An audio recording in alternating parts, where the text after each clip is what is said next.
Welcome to Trail Manners, the podcast so dedicated to mountain trails and running that they broadcast out of a 78 Volkswagen bus in the mountains. Who does that? Eric and Joel are your hosts and will bring you the trail life as you may have not heard it before.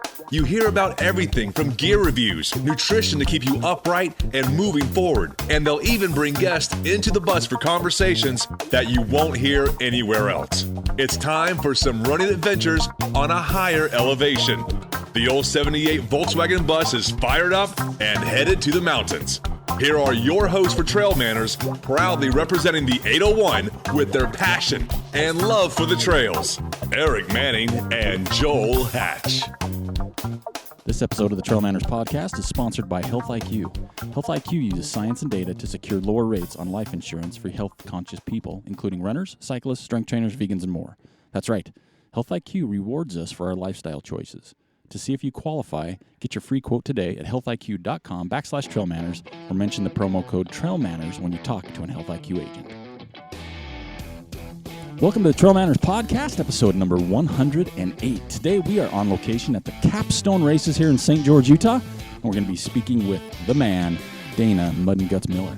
So that's first time listening, then thanks for coming. The Trail Manners podcast is produced every week for enjoyment, and show notes are found at trailmanners.com.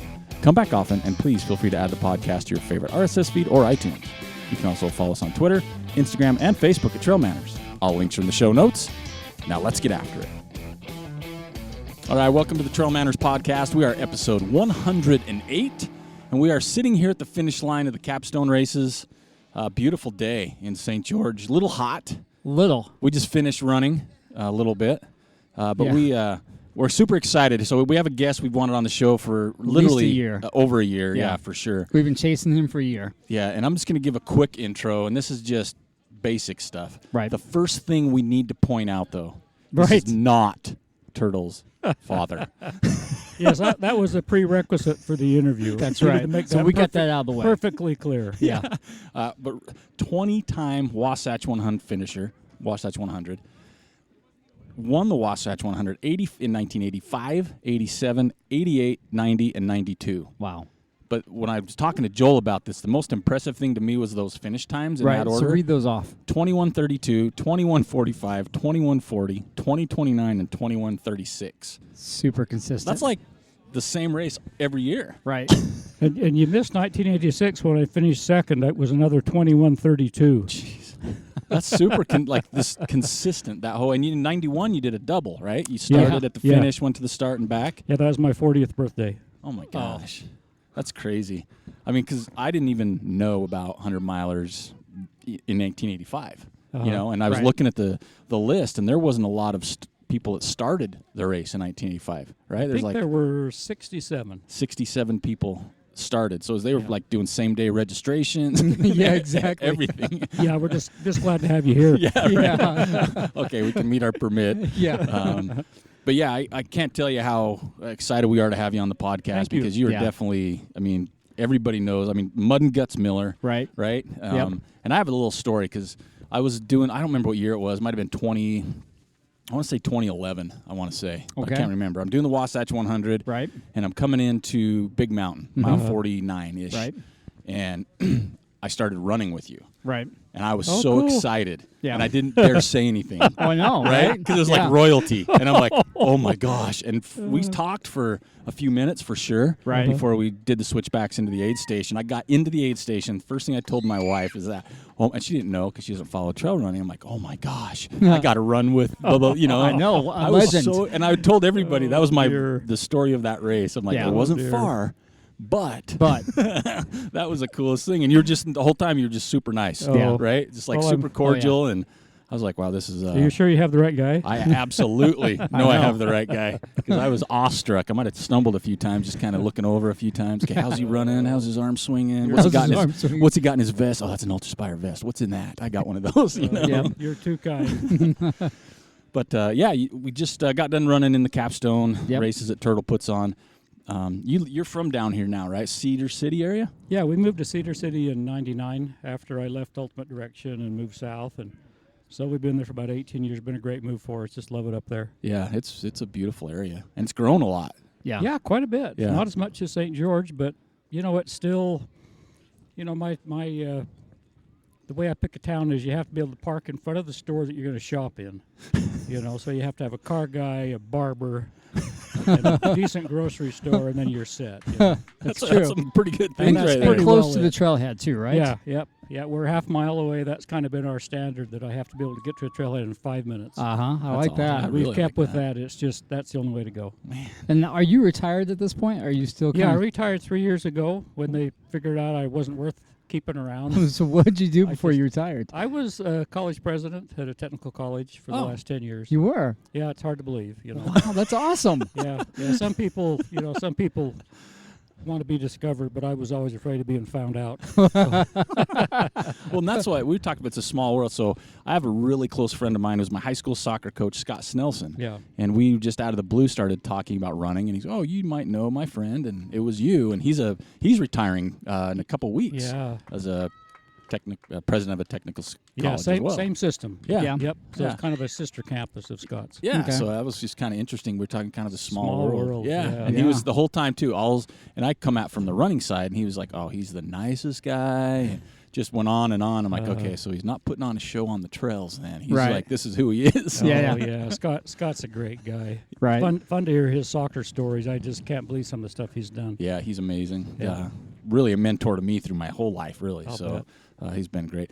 But let's dive into this. We really don't have a roadmap per se, Okay. but you have so much experience and history in the sport, Right. and we love talking with what we call just founders or Yeah, the veterans of the pioneers. sport, the pioneers. Right.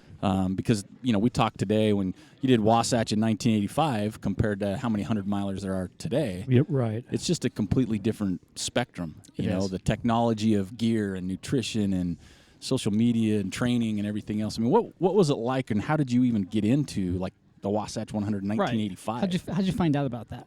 Well, I pulled a muscle training for a marathon in about 82 and found out about the Ironman because I started a bike. And so I Right. did the Ironman in 82 in Hawaii, back when anybody could get in. And true. And then when I finished the Ironman, because back then it was held in February, and then I heard about Western States. I thought, well, that sounds kind of cool, but I knew you had to do a qualifying run. Oh, even back then you Yeah. Oh, I didn't know that. Yeah, either. so in 82, I ran a 50-mile road race, and it just hurt like hell. I mean, it was the Goshen to Jordan, so it started clear down on the south end of Utah Lake, did. Okay. finished way in the heck up in Jordan. And wow. I swore that I couldn't run another step after that 50, and I just said, there's no way in the world. Right. I couldn't do 51. So I didn't even register or even try to get in Western States because Right. it just hurt too bad. Well, I married my wife in 1984, and I had been doing triathlons from 82 through 84 and Right. training 30 hours a week. And I really, really loved my wife, and I told her that I didn't need to do a lot of exercise anymore. I was going to cut back to an hour a day, Okay. but I just wanted to do one more race. Okay. So I heard about Wasatch, and I'd heard about Wasatch from Richard Barnum Reese, Okay. because I was doing the Bear Gutsman, started doing the Bear Gutsman in wow. 1980, Wow. and he took it over, I think, in 81, and the second year I did it, I did the long course that finished out at Bountiful Bee. So, Richard, he's legendary for being just a total character. Right. And anyway, so he met us at the Bee because he'd put out like water jugs and nobody carried water bottles. Seriously, this Yeah. is a 32-mile run. Didn't carry us anything. We were counting on Richard having gallon jugs at the side of the road. Well, the motorcyclists had used them for soccer, and there was nothing Are you to drink. serious? So Oh. all of us were just fried by the time we got to the Bee. So Richard was waiting for us, and he just thought it was just funny as hell. So all the way back over to the start of the Bear Gutsman, he's telling us about the first Wasatch the year before, Right. when he got lost in the top of Hardscrabble Canyon and spent the night. Right. So Holy I cow. learned about Wasatch then. So then in 85, when I said I want to do one more race, Wasatch was the one that I wanted to do. So I didn't Just register. one more race. Yeah. Didn't want to register. How many times have you sworn off running? Well, right? And here he is. How many years later now? Couple. Yeah, 20, 30. yeah, Yeah. too many. Yeah, exactly. Yeah, Baby, 30 just one more race. I promise 32 you. years later. Yeah. So anyway, I think I registered for Wasatch in like August. You know, they were just glad to have you. Wrestler in And, August. Oh, really? Yeah. That's so And awesome. So that first year, I won it and set the course record, and I thought, well, I might actually be good at this. You know, yeah, right? I mean, if I was fast, I would have. You know, if I could run 100 meters and win it, I'd run 100 meters. But sadly, I was so slow that the only thing I was really good at was going really long. Grinding it out. Wasatch just kind of became my race, and Yeah. so my wife teases me and said, "Well, that's just the first lie you told me." Well, one more race. I mean, could have been one more race, like as in Wasatch is the race. Right. That's a good point. You know, so right? True. I think Yeah. that's how you can spin it from here Yeah, on yeah, out. right. I'll tell her that. Yeah. I'll tell her. She'll be eager to hear that. Yeah, I bet. Okay. She's That came still from she's Joel. been, but she has been seriously so supportive. She's Oh. been at every Wasatch. Yeah. And you know, she realizes it helps me keep my sanity. I Right. mean, without running, I'm not a happy Are camper. you a grouch? Not too bad, you know, but it just kind of completes me. It really does. I mean, it's been my sanity over the years. Right. So- I think a lot of people say that. Yeah. Oh, for sure. It's like my wife says that sometimes. She goes, Yeah. because I won't run, period. She goes, you need to go running. Yeah. Oh, yeah. And I know that's like, oh, I'm being. Yeah, get out Oh, of here. I mean, like Yeah. after Go for a today, I feel so much better. Oh, Yeah. for sure. Well, even yesterday we did a training Oh, yeah. run. That felt good. So let me ask you this, because this is I still, I'm a slow runner. I still can't fathom a 21:30 Wasatch period, let alone Like a consistently. 20, not ever. Like even just Yeah. if all the stars aligned and I had Right. a rocket booster and finished in that time. But Right. we're talking 1985, and so this is my naivety. Like I see now with just shoes, socks, gear, packs, water, hydration, nutrition. What were the aid stations like back then? They were pretty well stocked. You know, I remember in '85 struggling with how to carry water, and I think this was about the time that Ultimate Direction started. But their stuff hadn't.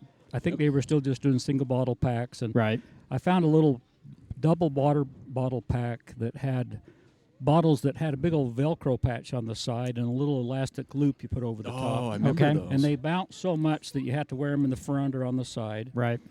And then, but I still hadn't really figured out how to eat and drink well on the run. I still have a really sensitive stomach. Right. And going that fast, there are fewer and fewer things you can actually tolerate. So I planned on going primarily liquids, and then I just had a little bit of trail mix and some jelly beans and some like Werthers in my pack, and everything else I was just drinking Coke primarily.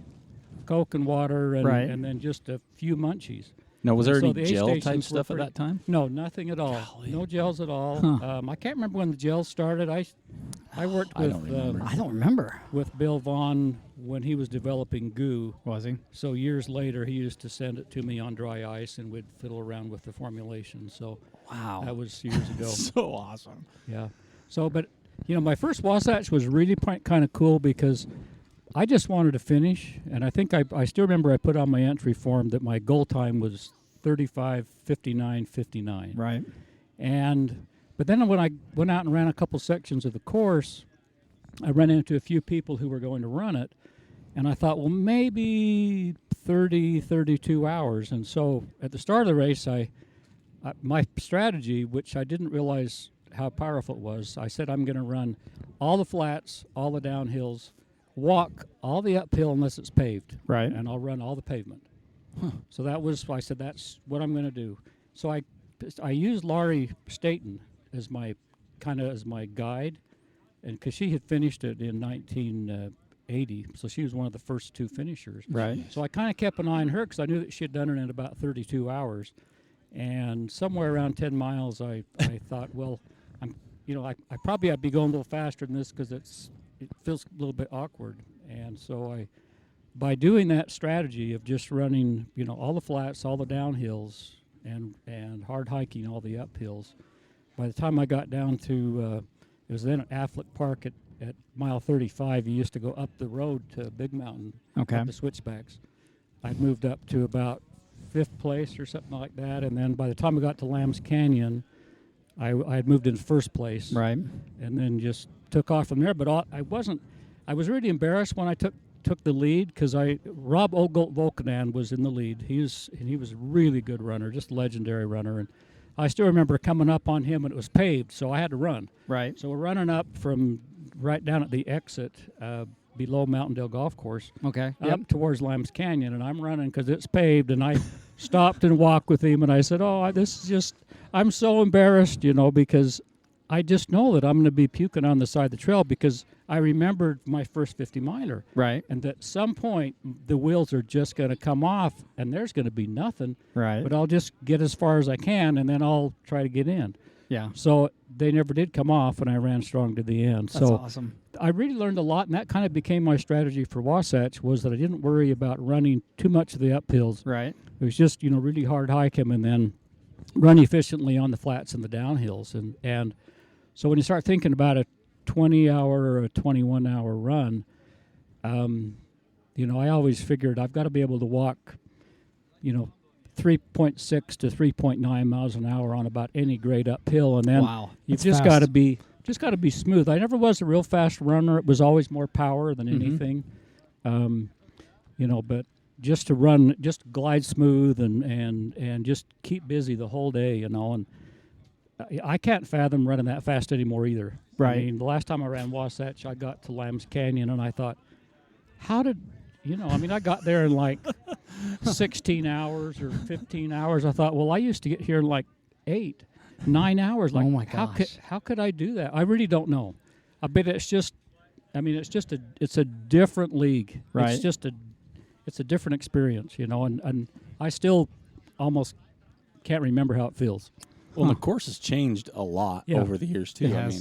Different routes, different sections. But how did you, in 1985, what was kind of how did you train? Because now it's just super easy to go online and find information, right? But because it was so early back then, it still was pioneerish, right? There was just not enough. So how did you train? There was some knowledge of ultramarathoning. I think Tom Osler had a book out called Ultramarathoning, but these were all road people. Right. These were all people doing 50-milers and stuff. So I'd read stuff on that, and I'd read about marathon prep, and I was coaching cross country at Skyview High School and then Mountain Crest High Schools, and I used to run with my runners all the time. So I had a good base of speed. Right. Well, for me, Yeah. relatively speaking. Yeah, exactly. I did a lot of high-intensity work, and so that summer before Wasatch, my wife and I drove long-haul truck, semi, between California and Canada. Oh, my hauling goodness. Produce. And so I would drive more than I should have, and then at 6 o'clock in the morning, I'd finally go to bed about midnight to 2 o'clock in the morning, pull the truck over, sleep, and then at 6 o'clock in the morning, I'd get up and run for an hour and a half, get the truck, and off we'd go again. And then whenever we were home, I'd do my long runs. Right. And so I ran about 60, 70 miles a week. That was always my breaking point. But Right. kind of the keys for me, I had about 3 workouts that were keys. One was I would do every other week a 20-mile timed road run.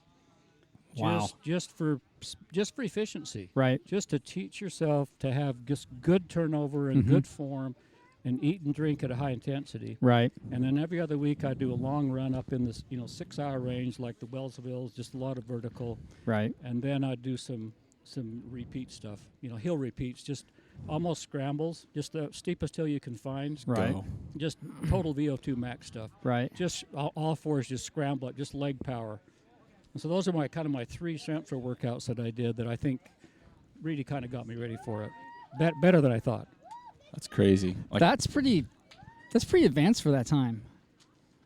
It was. Well, because for if you look at ultra now, too. Now a lot of people are kind of doing the same thing. Okay, every couple of weeks I'm going to do some intensity work, longer intensity stuff. Yep. It's like a steady state run, and I'm still going to throw in some hard climbing. Convert. So again, just a pioneer. Yeah, Just, and just laying it out from the and get-go. Where I had a pretty low breaking point, and so I tried to be really careful not to have not too many garbage miles. I couldn't do 90 miles a week, Right. Because my body just wasn't biomechanically. So what efficient do you enough. find yourself doing now, like average mileage for a week? now? Yeah. Like in the summertime, right? When you're getting ready, what's your average mileage?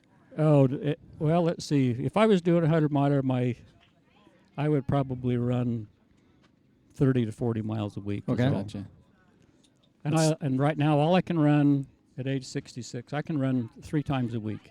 3 climbs? 3 times a week. 3 times a Okay. week. And then I bike 3 or 4 times a week. Right. So you're staying super active though, and Well, I super fit. We have 32 years of base that you built. I think you're doing okay. It's like, right? I'll just go to the well. I know it's there. Exactly. Yeah, so no, I'll do, I'll probably work out 15 to 18 hours of exercise a week is about what I get in. Wow, that's a lot. That Yeah, is. That's awesome. without weight room and stuff, Right. I do weights because I'm old. That's just because I got to keep my bone density. That's true. You do. Something's going to fall off on a downhill pretty soon, and I'm going to Whoa, need it. hell, there goes that arm. Right? Crap. Can you grab that for me? Yeah, please. Yeah, but it is. Yeah, I've just had. I used to run 5 days a week, 5 or 6 days a week. Right. But anymore, I can't recover. I can't have quality workouts. Right. So 3 days a week is. So what about point right did for you me. did that start coming on for you? For me, it was when I started having injuries. In fact, 5 years ago, I fell off a cliff about 20 feet Oh, and my gosh. lit on my face. But when I fell off the cliff, my left leg got hung up on the rock, Mm-hmm. and it just folded me right over, and it tore the whole hamstring bundle right off my hip. Oh, my goodness. Just totally separated. And then I hit face first, bad concussion, Mm-hmm. and it was about 6 weeks before they diagnosed that I had a total hamstring rupture. Right. And so they went in and reattached all those hamstrings, and I've just never been the same since. I finished Wasatch since then, Right. and then I've had my left foot fused, Mhm. and my right ankle just got totally rebuilt last January. Wow. So I think all those things just biomechanically, I'm so inefficient now. But it really wasn't until like 5 or 6 years ago that prior to that time, it was just kind of a Gradual decline. Yeah. But I've thought a lot about how long can somebody stay at the top of their game. Right. I mean, how long can you really be way up there, Right. And I know that Ann Trayson has written about it, and Ann and I have talked about it a little bit. And, I feel like that somewhere around 7 to 10 years, if you're really, really working at it, that's Mhm. about as long as you can stay way up there. Right. And it kind of depends on how early you start. But that's hard to stay on top for that long because Right. part of it's mental, part of it's physical. Right. You kind of get tired of it, and then things start to break, and you don't recover well. But if you can have a top flight career of 8 or 10 years, you've done really, really well. So that brings up a good question. So when you were at your height, were you solely focused on running, or were you doing some other stuff as well? So did you have interest elsewhere? Say fly fishing, mountain biking, skiing, pottery, something like that? I don't know. You don't know? Yeah. You're thinking of the I'm movie just- Ghost. My wife and I have we have a hers, mine, and ours family with 7 kids. Yeah. And so the family was always really important to me. Okay. And I worked more than full time, usually had 2 jobs. Right. So running, I really had to squeeze it in. Right. I cross-country skied in the winter. I Okay. did some snowshoe racing. Right. I did adventure racing early on, like Eco Challenge and some of Right. that stuff. So just some of those types of things. Okay. I was a crappy cross-country ski racer, but a good snowshoe racer. Okay. So you were like good at things before they became things. Yeah. Before they came like Well, super see, if popular. you start right? early enough, that's the key. You got to Yeah. find something nobody else is doing. Good point. Yeah. Like So- pickleball. Yeah, there you go. Yeah, that's kind of cutting edge right Yeah. now. Yeah. And we're It thinking may be too late for pickleball. It really might I be. think you've missed that. You got to find something else. we talked a year ago about forming a pickleball team, and we just Yeah. never followed We just through haven't with gotten it. around to it It's- yet. it's you'll timing. never make. You won't even be top 10 now. I know, right? Those Right. guys are serious. They got different leagues That's everywhere. right. Everywhere. That's right. Oh. Yeah. Carbon fiber paddle. I you saw know. that. Yeah, Isn't that there you amazing? go. I got some Yeah. old wooden ones. I got like Big 5. No, man. We're going carbon fiber. Once we go there, we're going all Yeah, in. you We're better looking- go all the way because Yeah. you can't. You You don't want to be the guys on the No. court with the wooden paddles because Well, you're you going to get made don't- fun With of. the headband. Yeah, oh, yeah. We're definitely getting the headband. But on the other hand, you could blame it on your equipment. So there good is something to point. be said for that. Yeah. So, this is what I'm thinking about it. I mean, we need to break in. So if anybody's looking to sponsor a pickleball team, or Give you us know, a call, Yeah, huh? give us a That's call. right. We'll we'll take care of it. Just we got to learn the rules first. So, I mean, looking back again to like early on when you were getting into it, who were some of the people? Were there people that you like I'm gonna say looked up to, but like looked at as they were on the top of their game? Like, who were the people before you that were kind of the pioneers of that time? Well, Western States got started early. Yeah. I think they were 77, may have been like their first year of the organized event, or 76. And some of the Western States guys that were running fast, Herb Tanzer and some of those folks, were the people who I really looked to as I kind of called them the real runners, because they were fast. I mean, Wasatch was not a speed course in those days. No. So, so instead you look at Western States, and they've got winning times at Western that are, 4 hours. Right. Jim King, some of these guys, 4 hours, 4.5 hours faster than Wasatch. And so for me, they were always kind of the California runners who I thought were really fast. Yeah. And then I do remember Rob Landis, who won Wasatch in 83 and 84. Rob, he was the one who took the course record from 30 down to 22. I mean, he just... Whoa. Yeah. So Rob was a really, really tough runner. So this was back in the Creighton King days, and Jared Higgins, kind of these old guys that were just, I mean, Creighton's a Pikes Peak winner, and just, I mean, Olympic quality, Olympic marathon qualifier. Just these amazing runners. These guys all they hung out together and trained together. They used to call themselves the Wolf Pack. That's awesome. So before the Wolf Pack became something. Yeah, I know, right? Serious. Yeah. So Rob took the course record from 30 down to 22. Mm-hmm. That's amazing. And I still remember the first time that I talked to Rob. I was registered for Wasatch, and I was putting on a race up in Cache Valley, the Wellsville Ridge Run, and Rob came up. Yeah, that was when I put on in the 80s. That's awesome. Was that before the wilderness designation? Yes. That's why we stopped. Yeah. Right. Okay. So, I was going to say, because you look at those Wellsvilles, they are so fun. You're like, oh my gosh, that would be so cool around that ridge. Yeah, we'd start at the church in Mendon. Okay. And run up a deep canyon all the way across the top, almost down to Sardine, and then down to the Purple Church in Wellsville. Okay. So we were running times like 2 hours and 40 minutes. I mean, just crazy stuff. But Rob came up. He wasn't in Wasatch that year, and I was. Mm-hmm. And he was running the Wellsville Ridge Run. I was running it just for a workout the week before Wasatch. Right. The week. I remember tapering up. Yeah, I remember asking Rob. I said, "Can you give me any hint at all how to do this? What's the strategy?" And he said, "Well, my strategy is just to go as hard as I can for as long as I can." Oh gosh. I mean, just go out hard, and then he said, "You're going to blow up. It's going to happen. So let that happen as far into the race as you can get." And I said, "Anything else?" And he just said, "Drink until you puke."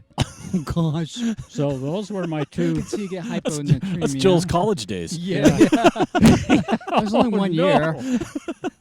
Yeah, so those were his two pieces of advice. And he was just such a strong runner. But Rob, I really had just a tremendous amount of respect for Rob because of, really putting Wasatch down there instead of this crazy thing that hardly anybody finishes and is really slowed down, getting the time down there to just That's crazy amazing. fast. Well, what was the thought with that? Because like you look at it now, and if someone, I don't care what race, and that's an 8-hour cutting the course, right? I mean the course huge, record. right? So that's huge. Oh yeah. So what was the thought when that happened? Where people just kind of like, oh my gosh, right? Because that's a huge. difference. It was a big jump. I'm working on a book for Wasatch, and I'm posting stories on the Wasatch website. Yeah. Okay. So anyway, I talked to Ben Duell, and Ben won it the previous year. And he finished it in 30 hours. Right. This was 1982. And he was disappointed and almost embarrassed because he came from the California end of things, and he was training to try to set a record on the John Muir Trail. Right. Oh my gosh. But I think he either got injured or it was just such a bad snow year that he had to pull out of that. So he came out to Utah, and so the standard was, well, if you couldn't do 100 miler in under 24 hours, you should probably not even put the shirt on, because he came from that Western States philosophy. Yeah. Those Oh my really gosh. top flight Western State philosophy. So Right. when he came out to Utah and ran Wasatch, they weren't ready for him to go that fast. Oh, He'd never good been on point. he'd never been on the course, Right. and he told me about getting to Brighton, Mhm. and he had to wait for like a half hour for a pacer to show up to show him up over Catherine Pass and down the other side. Right. And so he figures he lost 2 or 3 hours just kind of jeez. waiting for people, and then it was Right. really crappy weather in '82. I mean, Okay. he said the only reason he went to the start was so that he could be there when they called it off. He said Right. there's no way in the world they're going to do the race that way.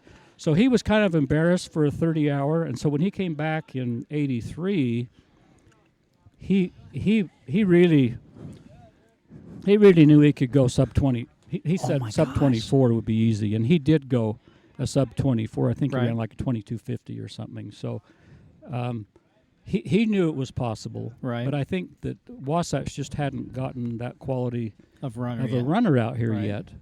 And I think that some of the people who were, running, they'd look at a 30 or 32-hour finish time coming from a race that you could finish in 18. They're going, I don't know that I want to go out and tackle that one right now. Right. Because it would, I mean, looking at it that way, people Yeah. would look at Wasatch as that's hard. Like Yeah. the Western States runners would look at Wasatch like, I don't want. That's too hard. Yeah. Well, Right. and it was notorious for being poorly marked. Okay.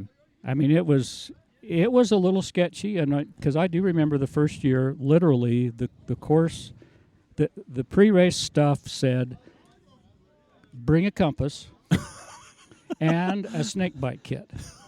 So serious, and you had narrative directions. The narrative directions were literally like 8 pages long. Oh my gosh. And then it was like, go down here and you can see this log that's got kind of a gnarly big old root hanging out of it. There's Really? some white rocks off to the right. And then look at a faint trail that's going to take off at about 120 degrees. So take that one.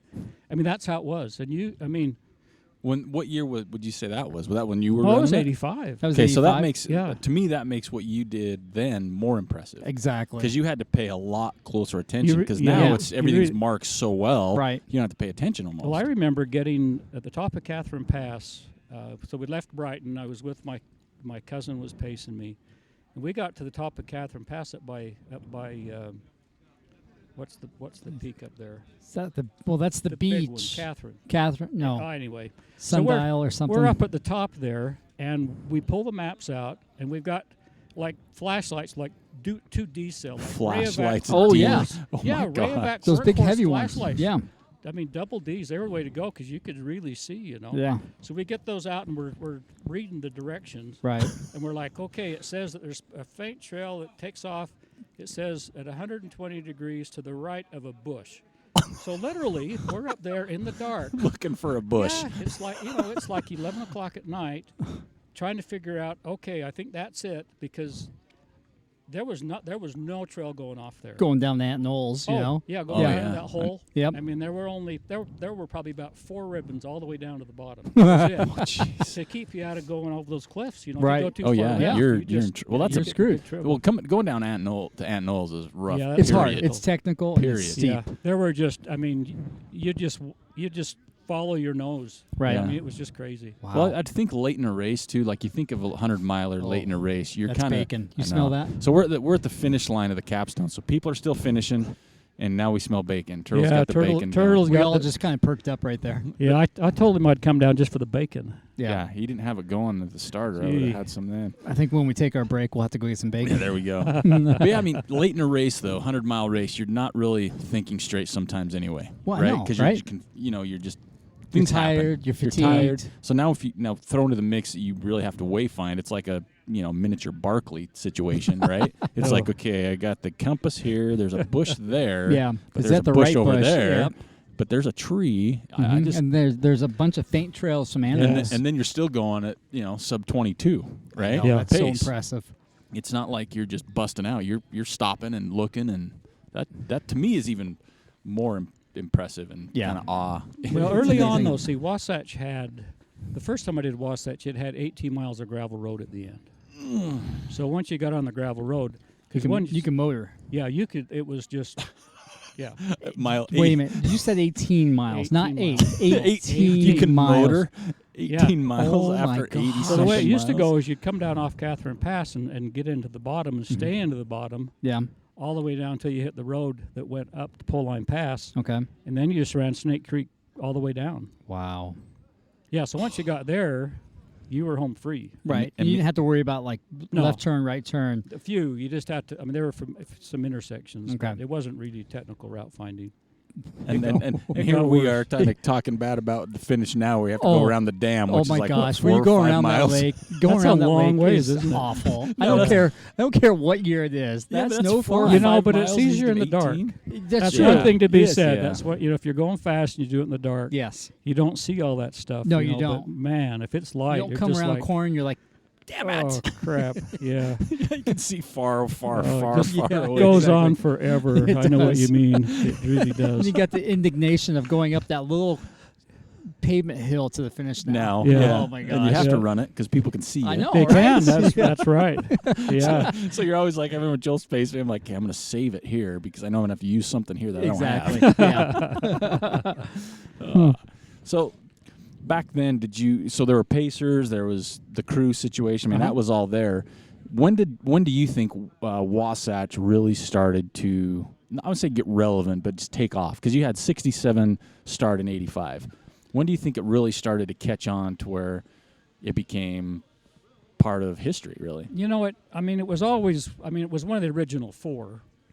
You know, so. So Western States, Uh-huh. Wasatch, Vermont, Vermont, No, Old Dominion. Old Dominion. right, Let- Old and Dominion, Leadville. and Leadville. Yep, Yeah. Old Dominion. So it was one of the original 4. So it had the history going for it already, Right. and it just. You know, it was just a gradual growth. It wasn't an explosion. Right. You know, Old Dominion kind of got started and struggled for a while, and still only. I mean, I think there were fewer than 50 people finished the 100 this year. Wow. It never really put its roots down. You know? Right. But Wasatch just grew gradually. I think kind of along with the sport of ultra running. Right. So it kind of mirrors that. That But makes- it never had the hype that Western States does. Yeah. Right. I mean, Western States, I mean, they just had the lottery this morning, Yeah. and it's a big deal. Yeah. Right? I mean, Yeah. it's like not just the race itself, but everything leading. They have training runs. They've got, everything involved. So it's a little bit different. And you know what's interesting, because I think that the races kind of reflect the race directors and the originators. Yeah. And if you spend time around John Groban, you guys probably have. Yeah. Right. Or Steve Baugh, who, the craziness kind of came from Richard Barnum Reese, and then you just had that down-home stuff of Steve Baugh, and John Groban's just a plain guy. He doesn't Yeah. like to draw attention to himself, so he's not going to have a long pre-race meeting. He's not going to Timing it. Yeah, exactly. He's not going to introduce previous race winners. He doesn't give a shit. Yeah. I mean, Yeah. just like, that's not why we're here. Yeah. We're Right. here for that 32-hour person. Yeah. Right. That's what this race is really all about. And Yep. that's, I mean, Western is really, really different. The first time I went down, I was just shocked. Oh, just man. shocked by all the hype. I was. Oh, it was just crazy. I've been there once and absolutely blown away. Oh, Right. yeah. The media, the But blood it's pressures, cool, but it's just so different. oh, it is. It's a completely Yeah, different. I mean, just a different Wasatch, race. you go to Sugar House. Yep. They time the race meeting. You time it. I think it's like 9 minutes. Right. Oh, yeah, If if it's it's 9 the- minutes, yeah. that's long. Yeah, right? I think he set a PR this year. I think it was under 7, I think. He's For a awesome. 100-mile race, but that's expected. Yeah. Right. I mean, that's kind of the aura with Wasatch too. Yeah. Right. And it is more low key Right. on all levels. The finish line, but they still do a top-notch job of everything. It's Yeah. just They do. not The the aid stations they're well run. yeah. And They Right. are. yeah, they do a The great job marking there. is. I think the marking's fine. I've never heard a problem with marking. I've No, only got it's- lost once. Yeah. That was my fault. Yeah, true. Yeah. Yeah, it never was as bad as people thought. Right. Or, was claimed to be. well, that was the Bears' big stick for so long was the Right. course marking. Yeah. The Bear 100, and now it's Now it's pretty good, unless Yeah. the cows knock everything over. yeah, or the Eat the drunken ribbons. Or the sheep hunters. herders. Yeah. that Yeah. are out there. That will happen. Yep. So with what other races? You're 20-time Wasatch finisher. What other races out there that have you done over the years that kind of stand out, far as not just how well you did, but kind of that quality, that lure to them? I went back one year and did the Arkansas Traveler, Oh, okay. and absolutely loved that race. Why is It was so fun. It was kind of a neat course. It was like an 18-mile loop and then a like an 82-mile loop. Okay. Wow. And so you got to come back to the start. That's amazing. That's a big loop. Yeah, you got to come back to the start-finish area, but just Right. the whole scene was just amazing. I was just down home and friendly, you know. The Right. race director got up there literally in bib overalls and told off-color jokes. It was just, you're almost embarrassed to hear him. You're in Arkansas, so Yeah, you're it's not- kind of normal. Aid stations have But- mason jars for Yeah, your exactly. You know, Is that they- moonshine or water? But the people were just so genuinely nice that Right. it just had such a pleasant, you know, familiar feel that I really, really enjoyed that. Okay. So that's been one of my favorites. And then, When was the last time you ran that? it's been, wow, it would have been like before 2000. Okay. Okay. Yeah, way back. Recently, one of my favorites, I love the Logan Peak run. Yeah. Isn't that good? That is so, because that's my old stomping grounds. true. I'm an old Cache Valley guy. But there's just, that is so beautiful. Once you know, it's fun to go to Logan Peak, and then you get the glissade down the snowbanks, you Yep. know. Then go on that north side of Logan Peak. Isn't that all amazing? that vegetation. When you get off the Oh, fire road and man. you take that left. Oh, Yeah. the single track off the left Yes. is that's so much fun. Magical. That is just and then you hit the magical. flowers. The flowers. Yeah. We And actually talked then about that you can this kind of morning. ignore the mud section for a Yeah. little bit. You know? Yeah. And then you got get Dry back- Canyon. Yeah, then you got Dry Canyon. You That's can a go that's a fast. good race. Watch out for the cows. Yeah. Yeah, Oh, that's yeah, they really took me one of out. my favorites. And I've really enjoyed the Bear Yeah. because Oh, yeah. that's back in my old home. Yep. You know, my the first True. half is trails that, you know, through everything to Tony Grove. I used to run a lot in training, Right. and so that just always feels like down home to me. And that course is so pretty. Yes, Yeah. it's Especially beautiful. once you get the first part is pretty, but once you get above Tony Grove, Uh-huh. if you're running at any time during the day, you're just like, wow, this is so Oh. neat. Yeah, so and you much get- fun. When you get over the other towards the end and you see Bear Lake down there, Yeah, it's just that oh. deep blue. It you know, is. it's just beautiful. And then the maples over there are just going off. They're super red Every and time. orange. Every time. Yeah, I think every last time. time I ran through there, you know, the aspen leaves were just kind of fluttering Yep. down, and it was just, And they're vibrant. yeah, it was just so picturesque. And You you're just like, am I whoa. hallucinating at this point, or is Yeah. this really happening? It was, yeah. So the Bear is just a real favorite too. I really like that. Leland Yeah. does a good job. Yeah, that's Yeah, he does. that's come a long way. Yeah. It really It has. has. I mean, it's always been a good race, right? Right. And the course and the colors and all that, but Yeah. it's just come a long way to where The it's quality just of it's getting better every year. every year, Yeah. the Right. aid stations, everything. That's You know, that's and there's another example of the race reflecting the race director. Yeah. I mean, Right. Leland is such a soft-spoken, He is. humble guy. You know, I mean, fish fry at the end. That he, you know, Oh. the fish that he raises. That's Yep. the last time I've had trout. Was at his Yeah. race. yeah. And it was so good. Yeah. He's the neatest guy. I mean, I've had He is. I got an Mhm. opportunity to run with him a couple times just with some local friends, and yeah, he'd have a sandwich with him, and we'd start our run, he'd stash it by a rock Yeah. and pick it up on the way back, Yeah, and he's just his neat. whole mentality. Yeah. And funny, one of the stories this year at the Bear 100 I thought was pretty funny is just who Leland is. Someone came up and he has all the stuff at the finish, the fish and all this Oh, stuff. yeah. And someone asked him if he had, I don't know, some random type of, like, I don't know, it was almond milk or 1%. and he just looked 1%. Yeah, he just gave him this deadpan look, and Leland, he's like, no. Yeah. And just walked off. Yeah, The person exactly. just left standing there, and I was laughing so hard. I thought that's the I funniest don't need to thing. apologize for not taking your dietary needs into Exactly. consideration. It was Oh, just- I love that. It was just That's so, but it was, true, it was right? Leland. It Oh was just my like gosh, his so total that, MO. So that brings up another good point. So, I ran the aid station up at Francis Peak for a couple of years at Wasatch. Yeah. And this was when social media was really becoming popular, and people are always asking other aid station captains were like, "Gosh, what do you guys want?" They're posting this, Yeah. and all these runners were saying, "Well, I want X, Y, and Z."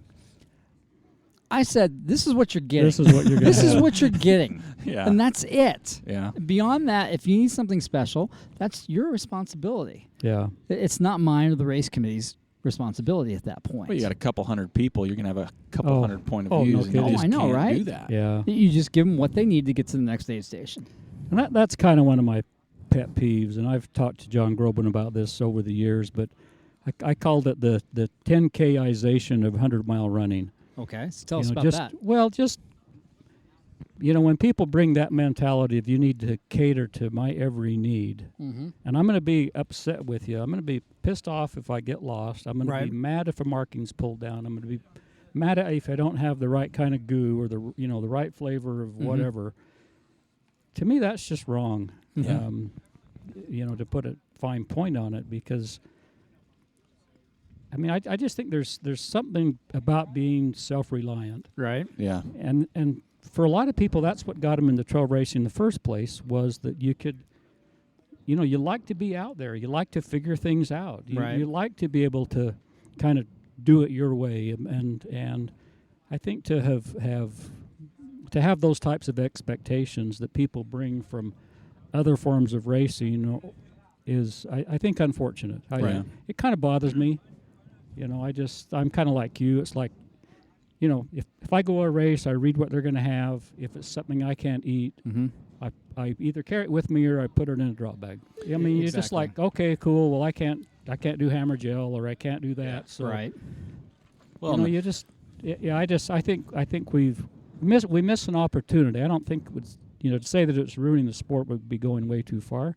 But I think to be self-reliant, to really do it on your own, is pretty amazing. I mean, I did, for example, a woman that I helped coach didn't get in the bear this last year because she didn't have a qualifying time. And so she did, the week before the race, she did the snow bear. Oh, wait a minute. Solo. There's been a couple snow bears, though. Yeah, so Which year? she did Tony and back. Okay. Okay, Oh, that's the that was bad that one. was the nasty Polar bear. bear. Yeah, Was that the nasty polar bear or the polar bear? So 2 years she ago. did that Yeah. solo. Wow. And she had the most amazing time. We went up, her husband and I crewed her, and I paced her through the night, and her husband ran the last, I think, 18 with her. I mean, that was an amazing effort for me, just to go out there and do it yourself. Oh, Right. Especially Figure that the whole one. thing out. Course isn't marked. Right. There's nobody to key off of. There aren't 50 people waiting for you at an aid station. There's nobody at the finish line. Right. I just thought, wow. I just had so much respect for her. It was just amazing. She called it the J Bear 100. That's awesome. But she's in next year. She already saved the date, so I'm committed to crew her Nice. next I year. like That's that. awesome. So we get to see you there. Yeah, so I just have a lot of respect for guys like Davy Crockett. Oh, yeah. I mean, like what? Davy ran 100 mile on the treadmill last Did you night. see how Yeah. fast he Yeah. got to Holy like cow. 80 miles or 90 miles? Yeah. That was amazing. We call it the Dread Mill 100. Yeah. Me and Joel I mean, were the talking about in the hotel the room, like, stuff what that is wrong Davy with does. Davey? He's amazing. I just shake my head. That's Yeah. that's somebody That's that's on a- our list to get on the show. That's Absolutely. he's just, I don't think I could do that stuff. Oh, I He couldn't. can just go out and just be at it all day long. Stuff that nobody's ever done. I know. Like Pioneer some of routes. the like super solo stuff that he does. Yeah. You're just like feeling a little nervous for him at some points. Or You're just running like, oh my across gosh. Utah Lake in the winter. Yeah. All this stuff. Just But he always blows my mind. has fun stuff, for Yeah. sure. So Yeah. we're going to take a really fast break here, Yeah. and then we'll be right back with more Dana, but we'll be right back. Hold on. Did you know that 56% of Health IQ customers save between 4 and 33% on their life insurance? Other life insurance companies calculate your policy rates based on your nearest age, not your actual age, and rates increase as you get older. Lock in the best rate possible by getting a free quote today. Learn more and get a free quote today at healthiq.com/trailmanners or mention promo code trailmanners when you talk to a Health IQ agent. Now let's get back with the podcast. All right, welcome back to the Trail Manners podcast. We have Dana Mud and Guts Miller on the show here at the Capstone Races. Turd'l Miller puts on such a great race. Again, we cannot stress this enough. Dana is not Turd'l's father, True. right? I mean, we got to make sure people understand Not that. even related. Not I don't think our family trees cross anywhere. Well, you can tell. You can tell Exactly. they didn't. Yeah. I Dana hope is so. so much more handsome. Oh. Yeah.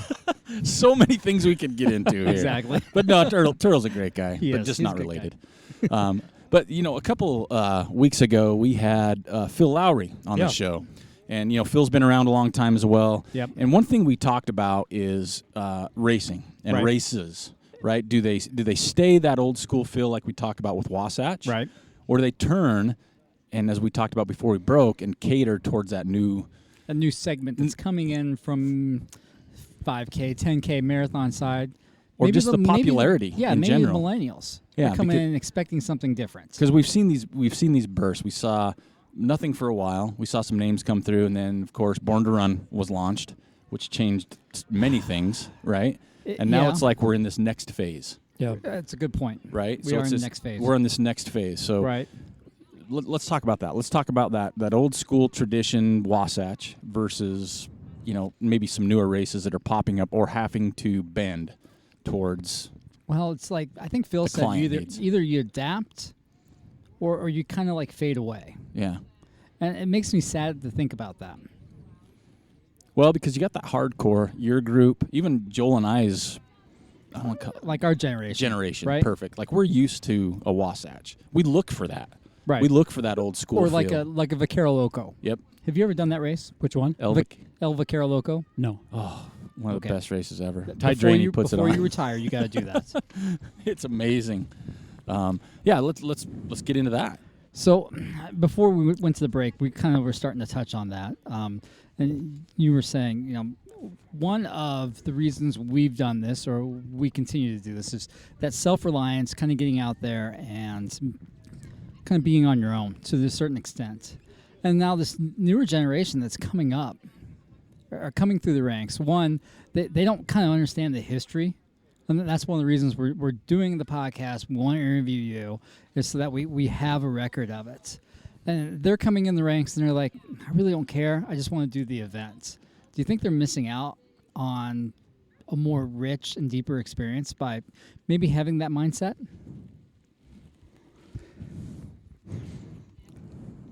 Well, that's a hard question. It is. I don't know. I mean, they probably don't miss it at all. Yeah. Well, it's a good point. Maybe they've never known it, right? They just, they don't know it. That was very diplomatic of you. Yeah. So I don't know that they miss it at all. If it doesn't have the things that they're accustomed to, they might think, well, that was kind of a crappy race. Right. But would they be missing out? Not knowing could their some of the experience history. be deeper and more meaningful? If they were more attached or understood. No, that brings up a pretty good question. I think that he brought up a good point. Maybe they just don't know what that experience is, right? It's for them. It's like bucket list. Move on to the next. Yeah. thing. Why do I need to feel that? I mean, right. What? I don't need that in my life. It's a hard call.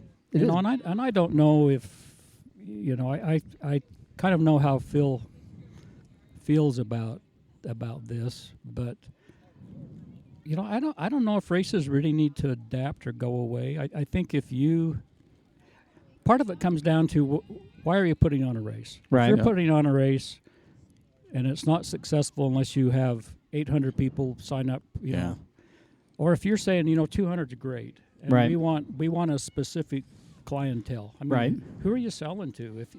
If you don't need to be 400 or 500 or 600, if your business model doesn't require that, or your permit doesn't allow for it, then you can stay, and there's some allure to those races that are so selective and kind of, I think, have that history. There's a place for them. Oh yeah. But if your goal is to raise your race up and sell it, then you better play the game because it's not going to appeal in the new market. So part of it is the business of racing for me. And if you don't need that, if you're just saying that's not where we're going to go, then you just say, well, if our numbers are down or we don't have as many people in the lottery, fine. right? I mean, how excited do you want to get about it?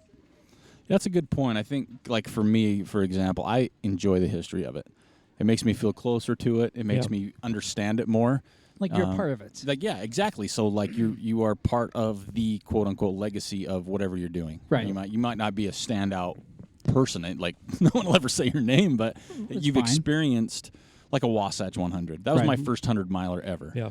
And it's as much as the course has changed and some things that, I've done it 3 times and it was my first 100. So it's always going to hold that place for me, no matter what. And there's some races I do not care to do. And a lot of it is because they're so commercialized. Mm-hmm. Right. And they're so catering to that degree. Right. We talk about it all the time. I look for those capstone races, right? Where you can come out, just hang out, get a run on, have a good time. Personal, your crew can get where they need to go. Yeah. It's just, you kind of know what you're getting into. You know it's going to be a little ragged around the edges, and it's kind of fun that way. Yeah, it is. Well, again, it goes back to what you said before the break, and you kind of reliant on yourself, right? It's like, oh, they don't have that? Well, I'll bring it my own self. Yeah.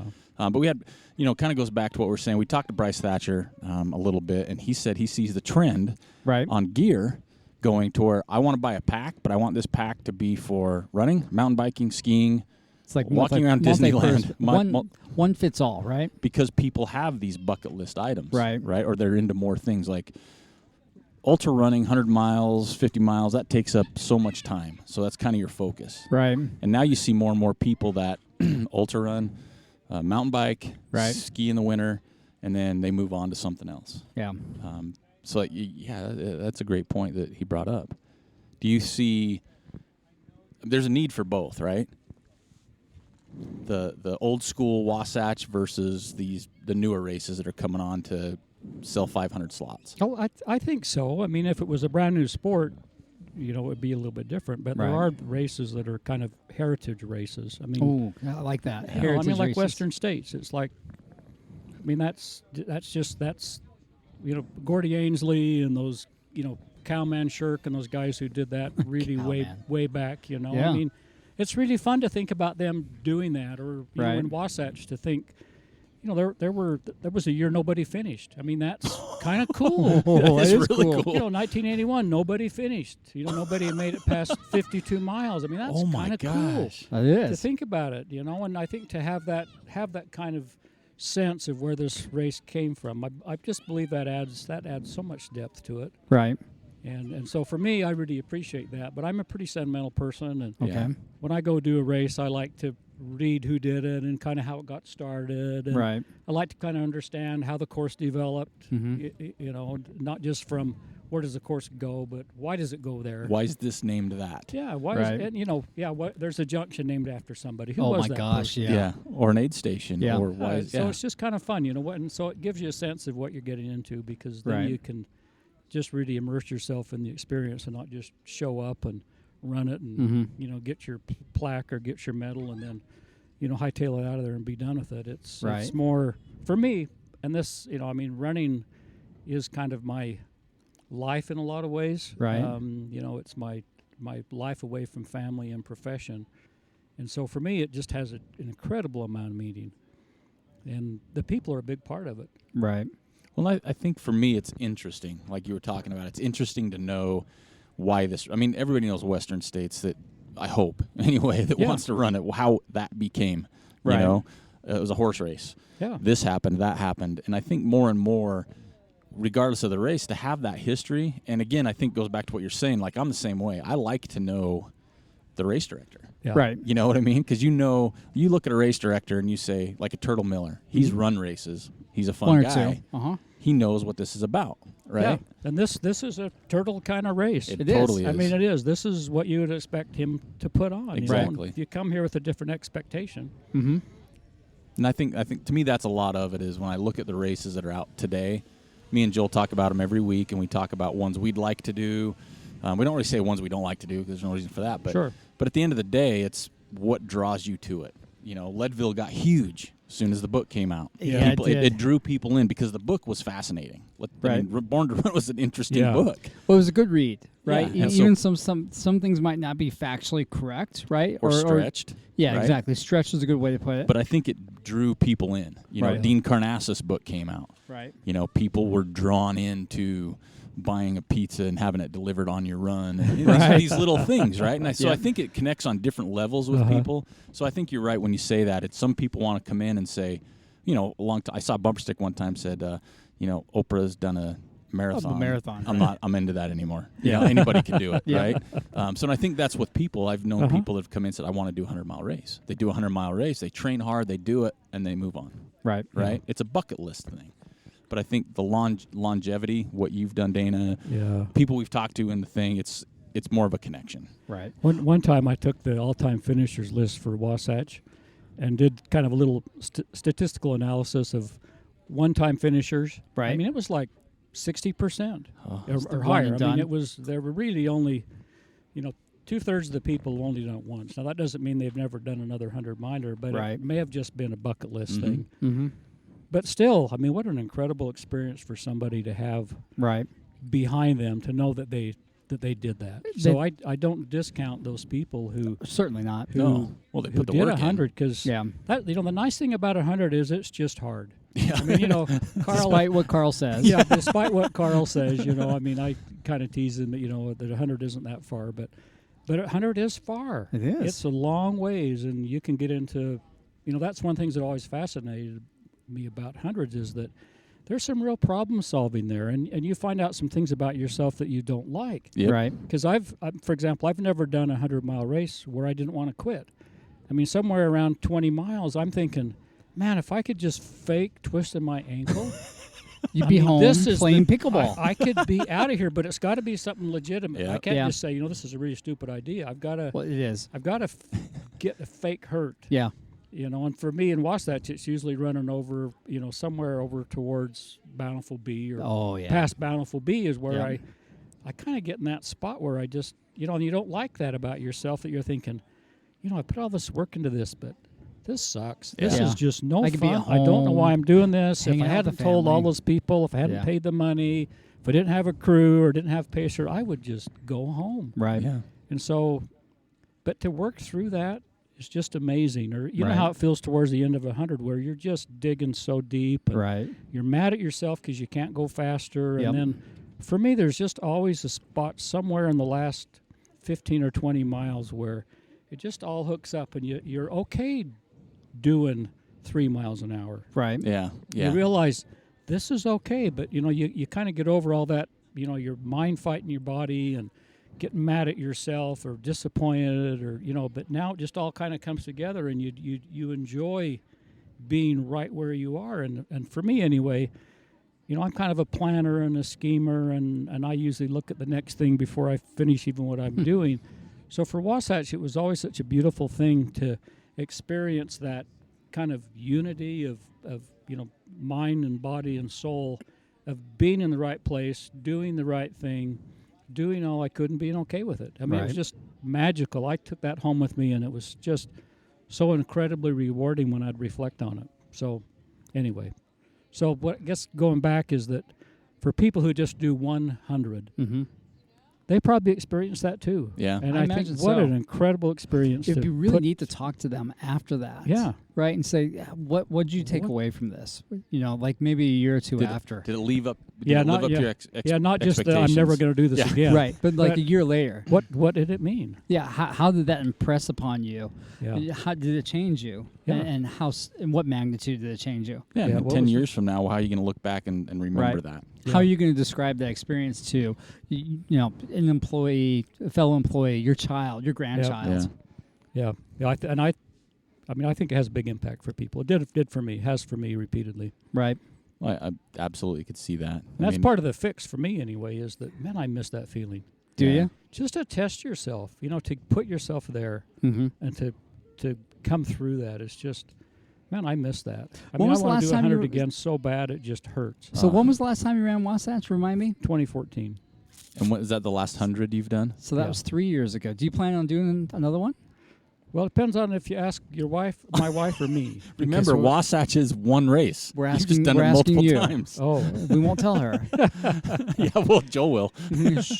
yeah. I hope to do another 100. Okay. Connie says, well, I'd rather have you walking at 80 Oh, okay. than doing 100 now. And I'm thinking, I'll worry about 80 when 80 gets here. Oh, good point. Yeah, I like that. I can. That's right- plenty of years away. Yeah, by the that's- way. I'll they'll walk have the new 100 at technology. They can Mhm. put stuff in my body that they don't have now. Exactly right. Why worry about that? You Yeah. know? So, yeah, I really want to do another 100. I don't know if I can physically. Really? Yeah, I'm not sure.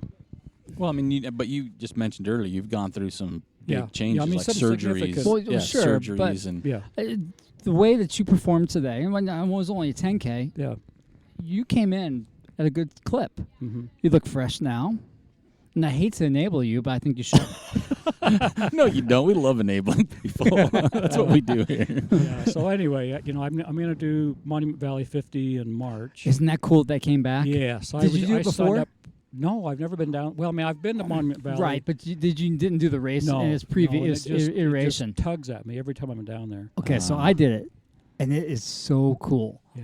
You get, number one, Monument Valley is out in the middle of nowhere, and then when you run on the reservation, you get way like double X in the middle of nowhere, Yeah. and you're like, this is cool and creepy at the same time. Yeah. Search and Rescue doesn't I have this looked- on their I map. looked at- Exactly. I looked at the photos and it just, about It's made me amazing. cry. It is so magical. It's so cool. And then if you do the 50K, I'm assuming they're going to use the same courses they had before. You get up on this one mesa, and there's like guides up there, right? And they're like pointing you this way and that way, and you can stop and chat with them, which is awesome to do. Yeah. Because those are people that live there on the reservation, Yeah.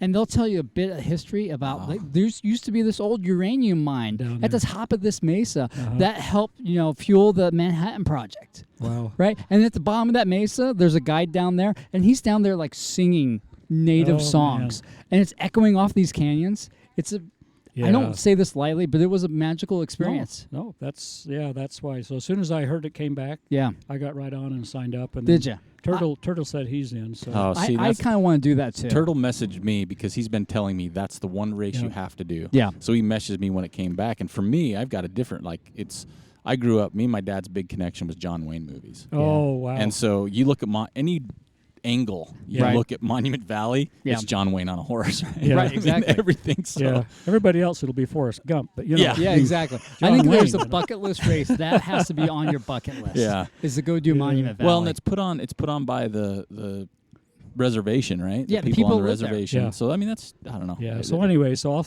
if that goes well, yeah. then I'll try to do 100. I might even sign up for Wasatch, but I'm not sure. Oh, registration's open. It's I open. I know bet it you opened know a guy. today. Yeah, we so won't I tell don't- Connie. Don't worry. You I should be don't know. grandfathered in. Just She'll letting you just in. yeah. You can blame it on us. So anyway, but I don't know if I can stay ahead of the split times of Right. the, Yeah. of the cutoffs. Seriously. I'm sure you can. Yeah. Yeah. With the you kind of got on it a little bit there a minute ago, but and earlier too, you coach a little bit. You deal with people on what they do, and you were talking about that whole mind, body, soul connection, right? What do you tell the people when it gets tough?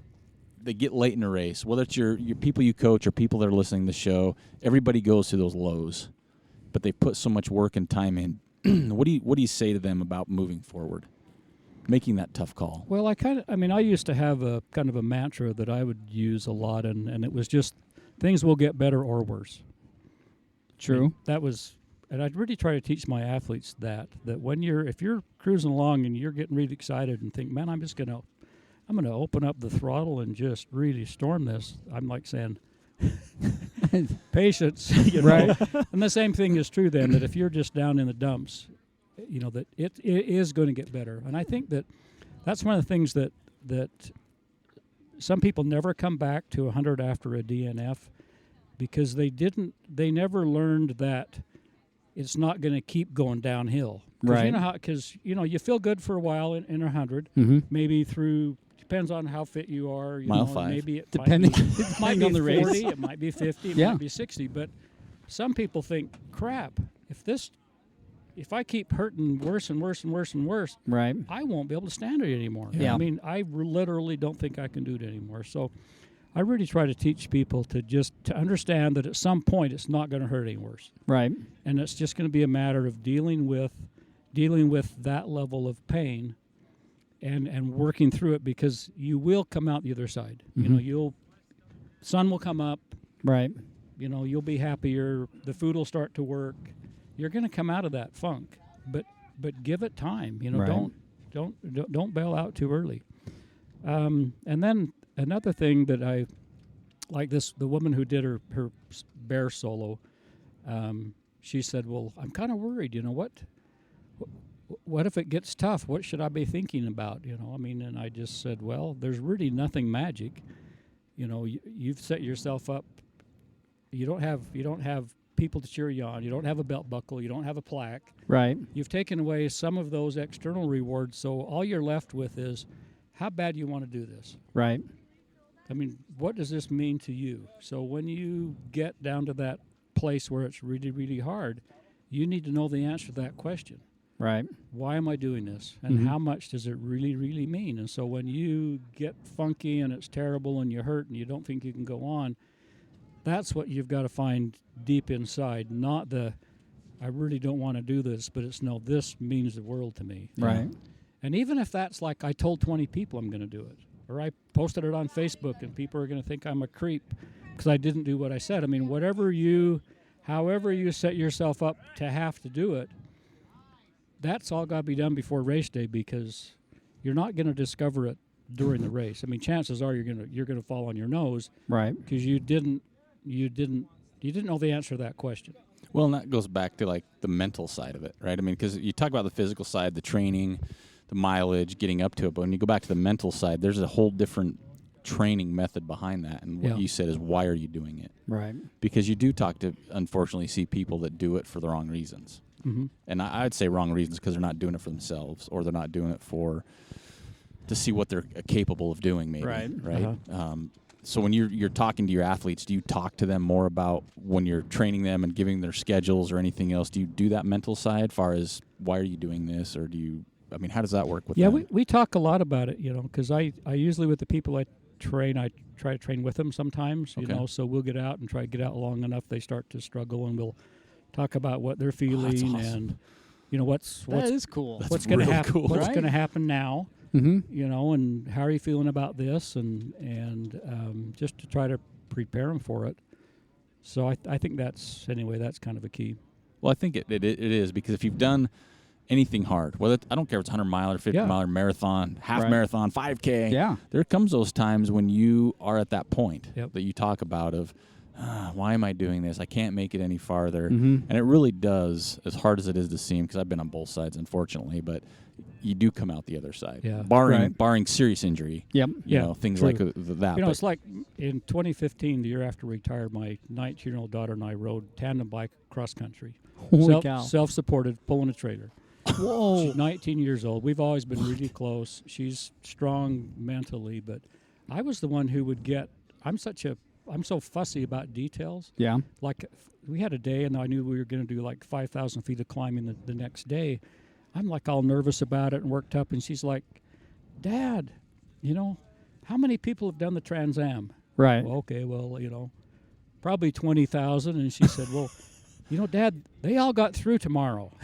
Oh, I Man, like that's that. awesome. Oh, yeah. So now, we kind of had this private language now. So, she's in finals week at the university. And Right. so she's like, crap, I've got these 18 major assignments and all due the same day. And I'll say, McKaylee, how many people have gone through the teacher education program at SUU? Right. Okay, Dad. Yeah, she's like, I wish I'd never said that. Exactly. Yeah, so, it's like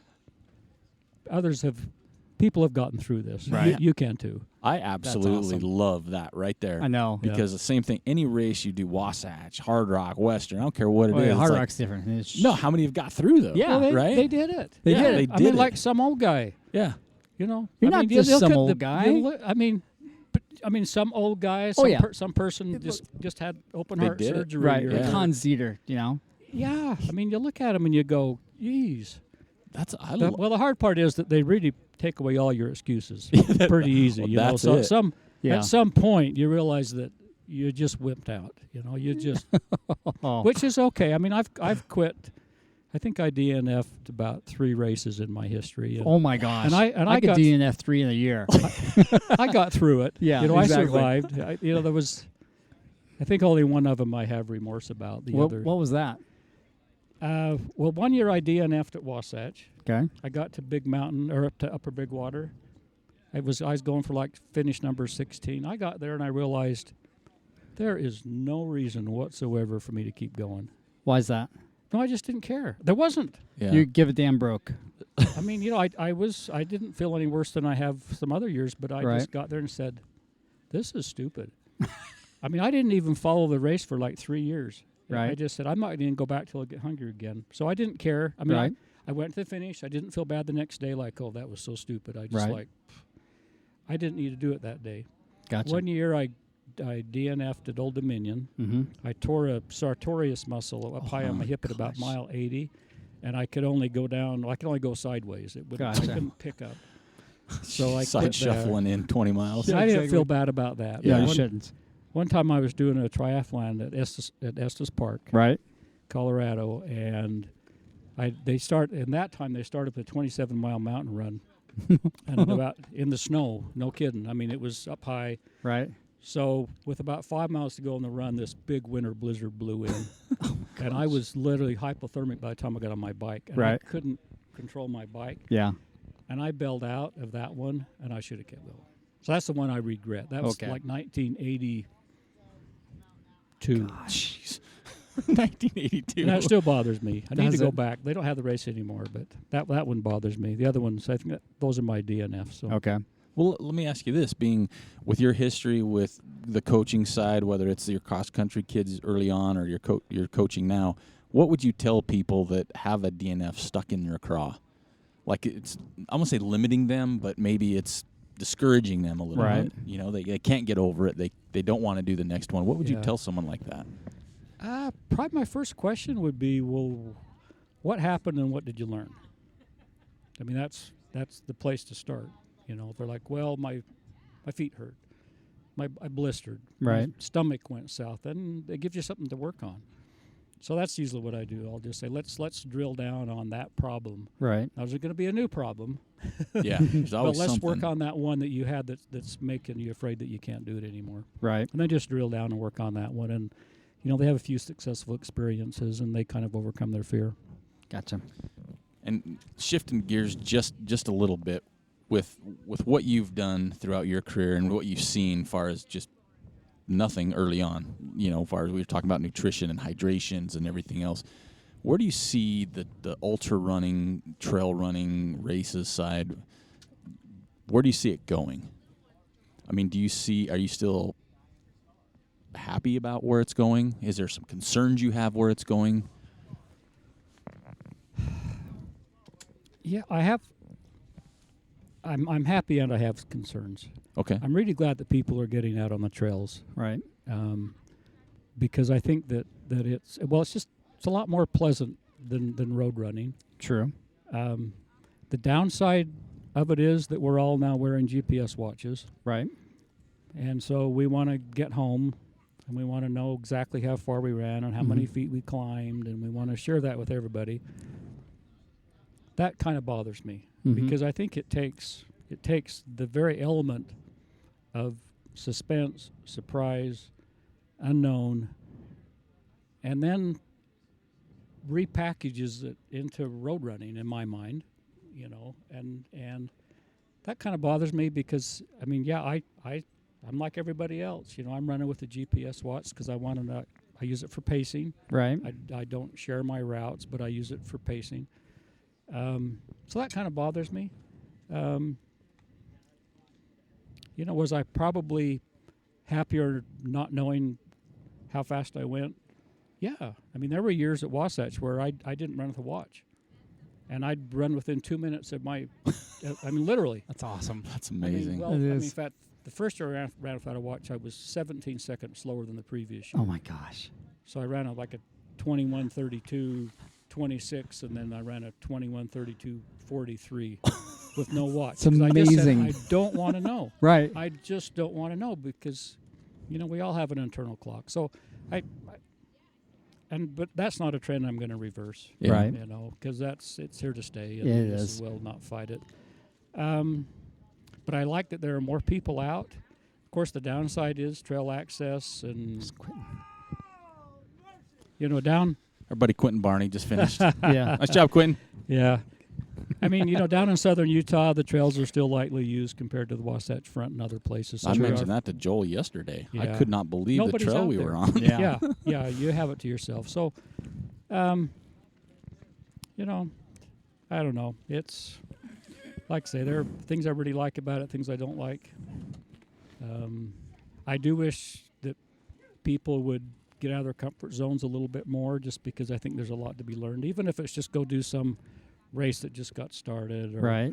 or you know, do a Davy Crockett run, just think up something totally outlandish to do and then just go figure it out. I mean, there's so much to be gained from that, even though it's a little scary, Yep. Right. but you know, it's you look at how well this course was marked today. Yeah, it really That's was. our It was. expectation now, you know. Yeah. Yeah.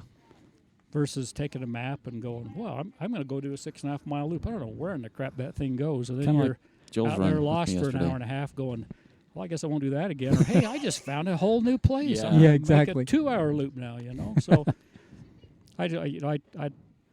I'd like people to be able to enjoy that part of it too. Right. Well, realistically, Yeah. that's why a lot of people get into ultra running, right? Is what they can do, what they can see. Right. I think about it every single time I run. Today is a perfect example. Yeah. This course we were on, it's not hard to get to. Yep. Nope. You get on anytime you want. But I remember running Once you get on top of the big climb and you're Right. kind of going through those big rocks, I remember thinking, if I would have not signed up for this race, I would have never saw this Wasn't in that my spectacular? lifetime. Yeah. It was neat up amazing. there. It was Oh, it was super cool. Up neat. in those boulders. Yeah. But if I would have never signed up, I wouldn't have come down here and do the training run. There. I wouldn't have known it was there. So much like that. So many little surprises around. Yeah.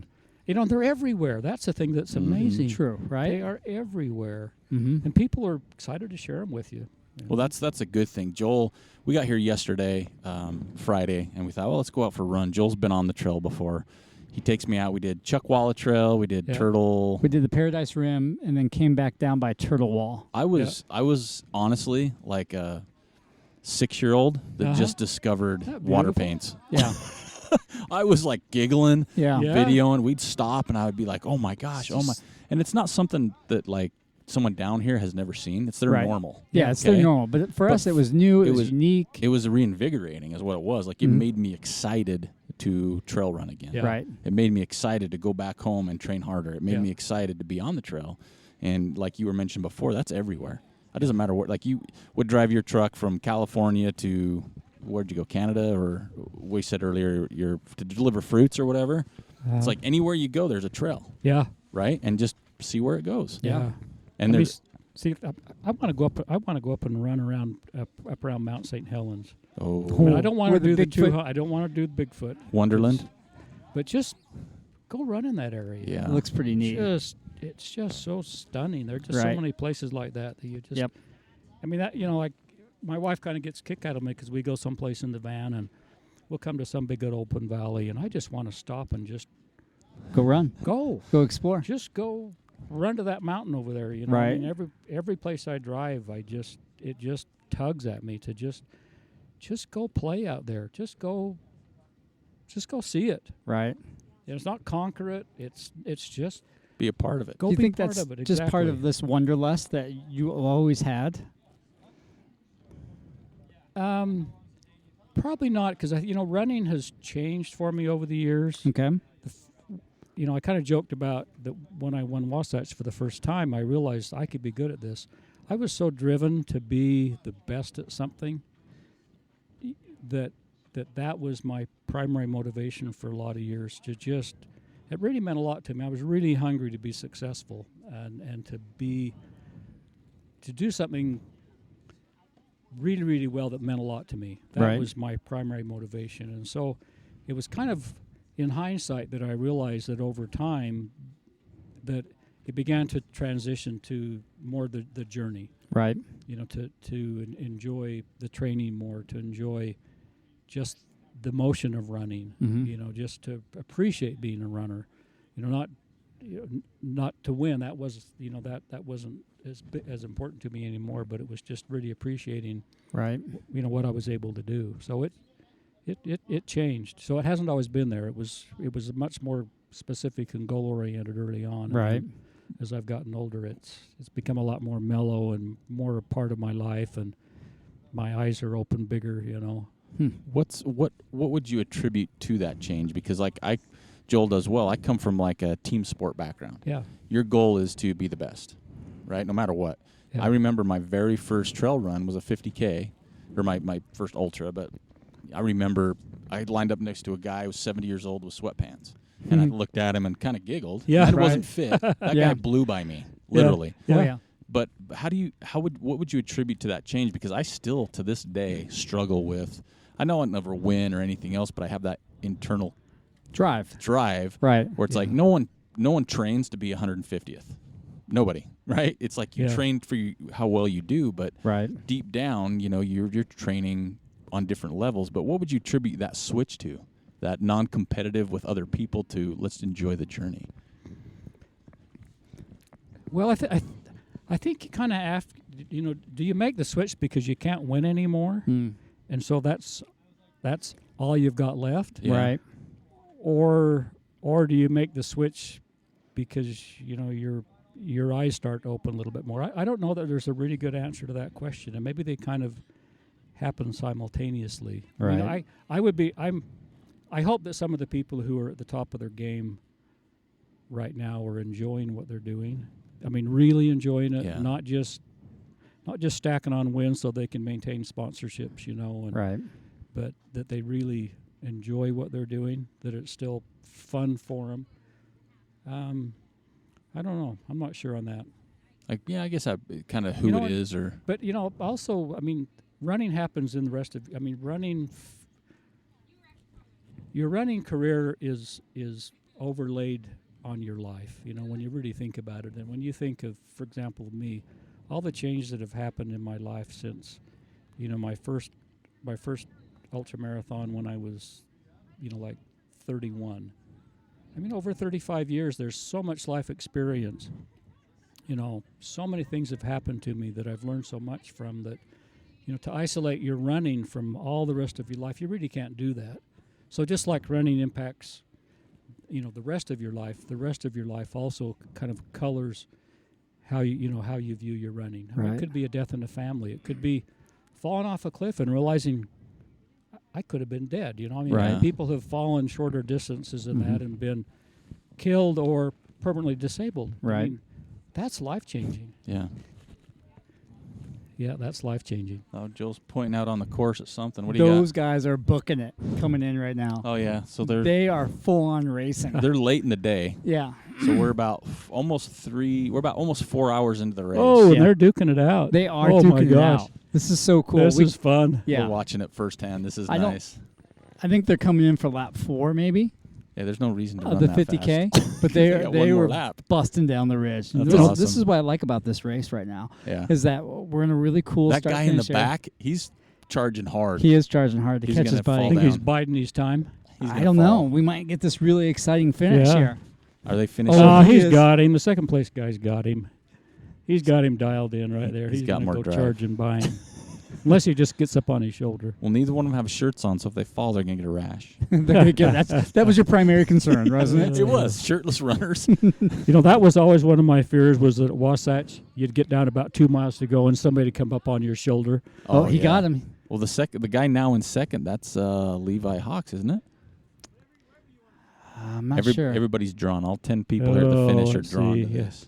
I think they still have another Yeah, lap. They got though. another lap for sure. Another This, lap. this all doesn't right. mean anything. Yeah. Here he goes. No. This Now is they're going just, to come in together. This is just. He's pointing. This is just fluffing your feathers, yeah. right? Right. And they're coming in the wrong. Oh, This You is gotta just go a little show of strength there. Yeah. Just a little nudge. Hey, Yeah. I'm still here. I'm here. Still here. I'm Right. here. Don't That's Doesn't awesome. discount me. You kind of mentioned it early on too, and this is always kind of that Pandora's box, right? We haven't talked about it on the show for a while, but you What's worked that? with Ultimate Direction for a while. Yeah. Right. You talked about athletes doing well, maybe. Oh, that wasn't Levi Hawks, but maybe keeping their sponsors. Mhm. What is your thought? Because now you look at 1985, Wasatch 100, all the races you did. Now you look, and there's so many sponsors in the game, paid athletes in the game. Is that good? Is that bad? Is it kind of in between both? What are your thoughts on that? Well, it pushes the sport ahead.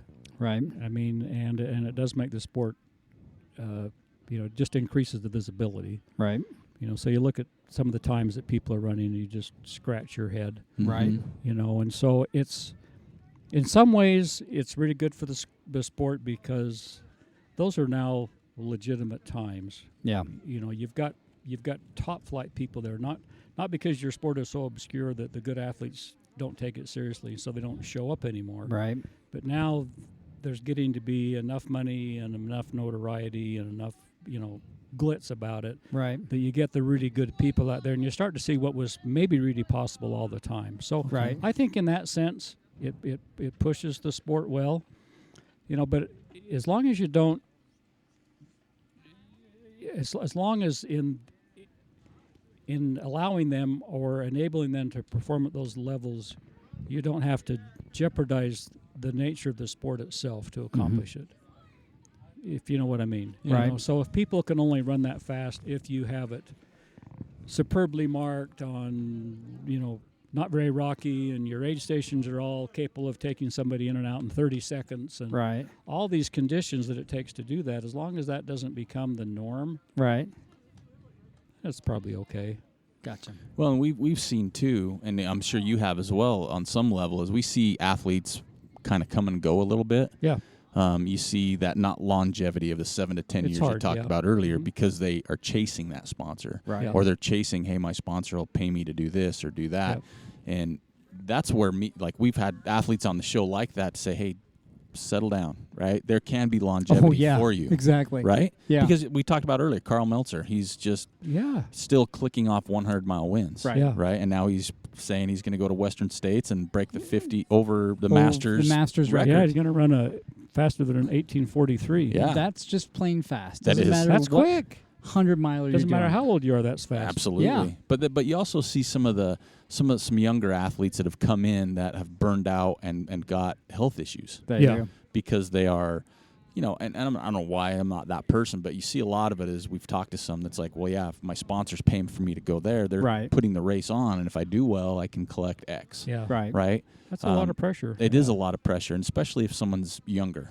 Yeah. I don't mean that in any negative way, but everybody learns as you get older, right? I mean, you're naive. Well, if they can stick point. around long enough, they can learn, right? You've put your profession on hold and saying, I'm going to be a runner for a while here. Right. In the meantime, that engineering degree or whatever it is you've got sitting on the shelf, and you're chasing this, wild and crazy dream out here. But yeah, I mean, to me, that's kind of the scary part sometimes with that. Yeah. The sponsor realm, because we've seen such great young athletes come in and just spike super fast, and then some have disappeared, and some have just nosedived for a long period of time. Right. Well, it's kind of like, it's similar to like when I used to coach high school. There were sometimes years where we'd have 4 or 5 kids go to college on running scholarships, and most of them it just destroyed. I mean, and I kind of see it similar that, they had to run at that level to maintain their scholarship and make the team. And it just broke them. Right. And some of them never come back to running after that again. And others, I think I've really only had probably one high school runner who really succeeded well at the collegiate level out of, probably 20 who went on scholarship. Most of them, it just tore them to pieces. Right. And that's unfortunate, And then if you take kids that come out here and, these young, that are 18, 19, 20, 25 years old, and they're running 150, 200 miles a week to be competitive, that can't be a lot of fun. I mean, seriously, if you feel like you've got to, because that's going to pay my mortgage or it's going to take care of my kids. Well, at that point, they don't have kids, right, when they're that young. Some do, though. So I do worry about part. that, that now if I was young and good, would I chase it? Absolutely. Right. I mean, I wouldn't say, oh no, I'm above that. No, I'd be all over that. You bet. Right. Do you see any more in your eyes? See any more Carls and Jureks and longevity with just great accomplishments, or do you not? That's a good question. I don't think you see them coming very well. Right. I mean, I interviewed Carl last spring, and he started.